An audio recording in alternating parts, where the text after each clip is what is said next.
Okay, this is going to be a combination of Chapter 4, Section 1 and Section 3. I didn't really go over Section 1 very well, so I figured I should put some of that in here. It is most likely going to be about 4 different videos so that I can get it all in. So just look for the Part 1, Part 2, Part 3, and Part 4. And I'm just going to call it graphing. So it'll be the graphing video and then look for the parts. So in this video, we're going to talk about how we can graph a function if it looks like y equals something times x plus something, and we'll also be able to rearrange a function if it's not in that form, and we'll be able to find the x and the y intercepts of a line. Whoops, wrong way. Okay. So here's a couple things, just basic definitions that you need to know. Again, you should have your notes out. You can be filling these things in as we go. You can pause it at any time and fill in your notes, or you can rewind it if you wish. The origin. The origin is the point 0, 0. So if I have a graph, the origin is that point right there in the middle, the point 0, 0. That's usually where we start, okay? So the origin is the point 0, 0. And then I've got an x-axis and I have a y-axis. My x-axis, the x-axis goes left and right, and the y-axis goes up and down. So think y's rise. The y-axis is the one that rises. Okay, so the y is your vertical axis, the x is your horizontal axis.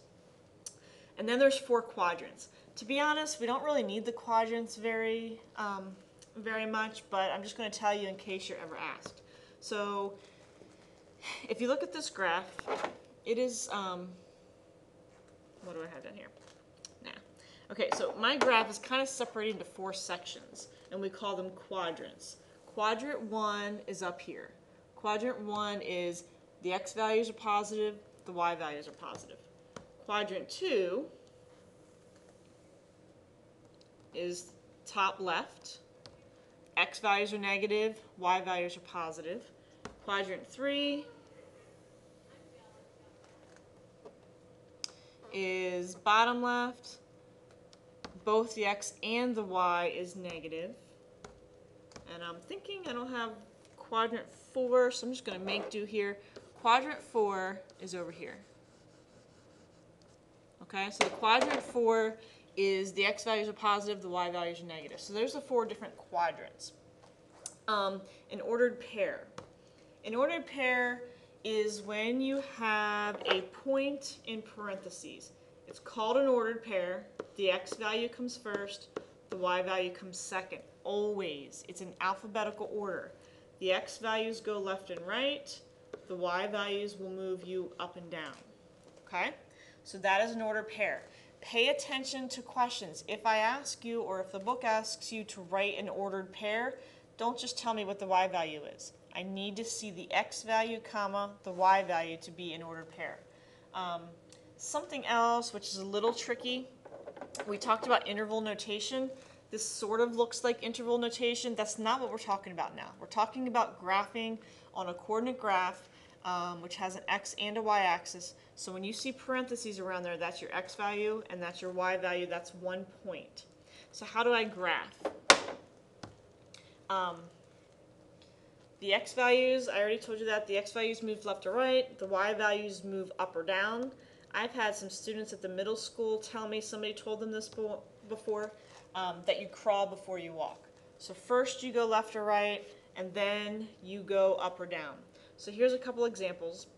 If I want to plot the point negative, or, whoops, what happened there? If I was going to plot the point, I'll move this up here, 3, negative 4, I take here. All right, so I'm going to start at the origin with my point. I'm going to go over 3, down 4. There's my point 3, negative 4. Okay? The point negative 2, 7. So I can start at the origin where my point is, Since the x value is -2, I go left 2. The y value is 7, so I'm going to go up 7, maybe. And there is my point. Sorry, things are not cooperating too much for me. There we go. So there's my point, -2, 7. All right, the point 0, 4. Now these last two are tricky. Notice this one, the x value is 0, and in this one, the y value is 0. Please be careful when you graph. The x value being 0 tells me I do not move left or right. So I don't go anywhere left or right, but then I go up 4. So there's the point 0, 4. For this one, the y value is 0, which tells me I don't go up or down. The first value is -9, so I move left 9, and then I do not go up or down. So that is how I would graph those 4 points. Remember, in ordered pair, you need an x and a y value. And let's move on. Okay. So now we get to finding the ordered pairs. You're going to see some questions like this, if you didn't already from last week. You're going to have an equation, y equals 1/2 x minus 3, and it says find the ordered pair solution when x equals 4. So I'm just going to rewrite it. So I have y equals 1/2, and then instead of x, now that I know that x is -4, it's just times -4 minus 3. Whoops. And then I do the math. Okay, so 1/2 times -4 is -2. -2 minus 3 is -5. My final answer, the x value was -4, and my y value that I just got is -5. Okay, now this one, we have 3 x values. So that just means I'm going to do this 3 separate times and have 3 separate points. So the first one, I'm going to use a different color here. I would have y equals -3 times 0 plus 1. Well, anything times 0 is 0 plus 1, y equals 1. So that ordered pair would be x is 0, the y value is 1. So we talk about the domain and range here. The domain was 0. When the domain is 0, the range is 1. For my second value, I've got y equals -3 times 1 plus 1. So that's going to be -3 plus 1. So y equals -2. And my point would be the x value was 1, the y value is -2. Last one for this equation that they asked was for 2. So I'd have y equals -3 times 2 plus 1. So y equals -6 plus 1, y equals -5. And my point would be when x was 2, the y value was -5. Okay? Now I don't have the graphs on here, but we could graph those points then, and they would be part of my line. Now the last one looks a little bit different, because if you notice here, y was by itself. Here, y was by itself on the left. But in this last example, y is not by itself. We can still do it. We can still figure out the y value. We just have to do a little bit more work. So I'm going to plug in -1 for x. 3 times -1 minus 2y equals 7. -3 minus 2y equals 7.